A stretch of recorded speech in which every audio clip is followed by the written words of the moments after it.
village comme tant d'autres en apparence, en Picardie, mais qui attire chaque année des milliers de touristes australiens en raison de la présence en son sein d'une pépite mémorielle, une collecte exceptionnelle de photographies de soldats de la Première Guerre mondiale, principalement australiens, qui avaient aidé à repousser les Allemands en 1918 dans la Somme. Ces photos, prises à l'époque par un couple de paysans, ont traversé miraculeusement le XXe siècle. Grand format de Claire Blondiot avec Clément Jean-Pierre.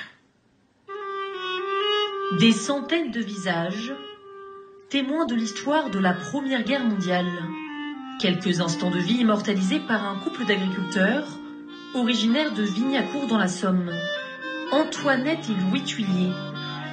Tombé dans l'oubli, ce trésor a été retrouvé à la fin des années 80.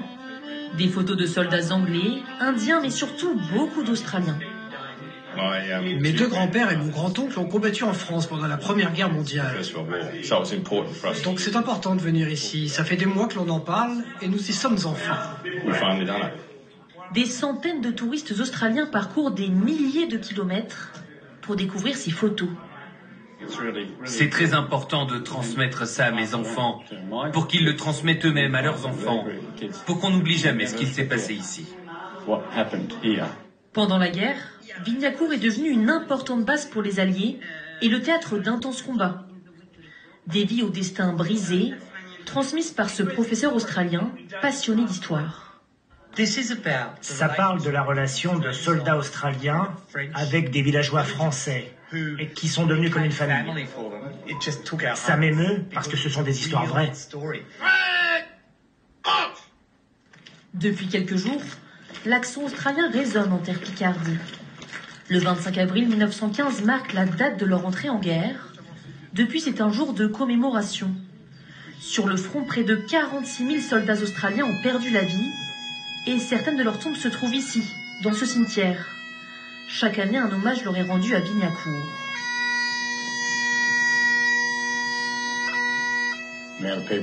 Beaucoup d'hommes sont venus ici et ne sont jamais rentrés chez eux.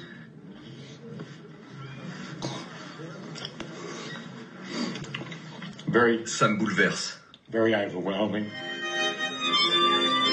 Plongé dans l'histoire, moment d'émotion et de partage entre Français et Australiens, Kelly McBride n'aurait raté ça pour rien au monde. C'était un vol de 21 heures pour venir ici, donc beaucoup de temps dans l'avion. Mais ça valait le coup, ça valait vraiment le coup. Quelques derniers clichés avant de repartir. Souvenir d'une amitié qui perdure d'année en année, ici, en plein cœur de la Somme. Proposer des boissons, éventuellement